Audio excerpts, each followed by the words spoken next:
When I was 4 years old, my parents enrolled me in my first ballet class. And let's just say, I absolutely hated it. But in the typical Indian parent fashion, I was forced to keep dancing, as if twirling around in circles would somehow contribute to me being the cardiologist I was born to be. But like many of us, as a kid, I had a different dream. I still remember the first time I saw Serena Williams, ponytail flying in the air as she dove across the court to take her next shot. That was the day I knew I was going to be a professional tennis player. And then began the days of subsequent whining and complaining and begging my parents to let me enroll in a tennis class. And finally, a few years later, much to my relief, I was allowed to quit, trading in my point shoes for a racket to begin my journey as a tennis player. At first glance, I was ecstatic, no longer plagued by the need to do pirouettes or the lazy 1-2-3s that would ring in my head. But as I look back today, I realized the extent of the coordination that dance gifted me. The fancy footwork I once hated became my saving grace as I dive across the court to take my next shot.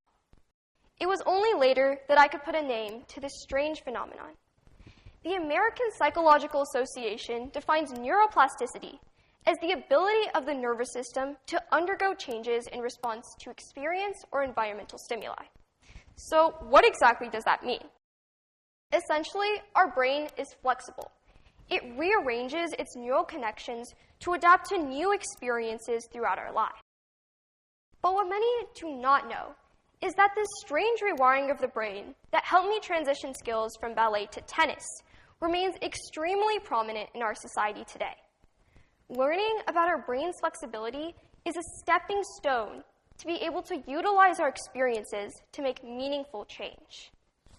Neuroplasticity has a wide array of functions for learning and memory, from the subtle strengthening of synapses from meditation to physical recovery after a brain injury.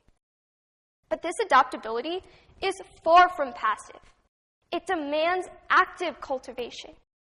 We are often so deterred of stepping out of our comfort zone, driven by the ability that the brain stops developing after childhood.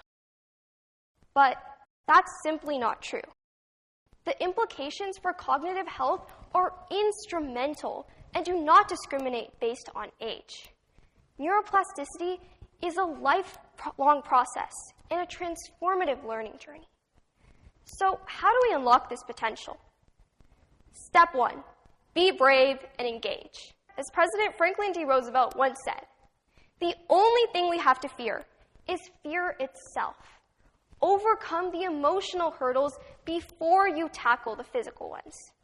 This brings me to step 2. Try something new this week. For me, it's giving this TED Talk.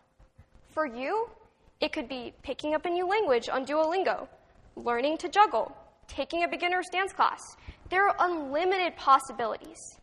But always remember to embrace the initial struggle, the awkward moments of stumbling through the waltz to ordering a potato instead of a croissant in French. Learning is never a linear process. Step 3, share the message with everyone you know and let more people know about the power of neuroplasticity. Bring it up during dinner table conversations or after-school hangouts with your friends. Create a ripple effect, a community fueled by challenges and adaptability.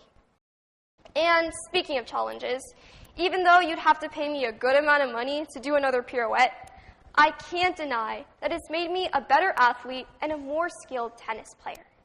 So I encourage you to continue to explore and try new things.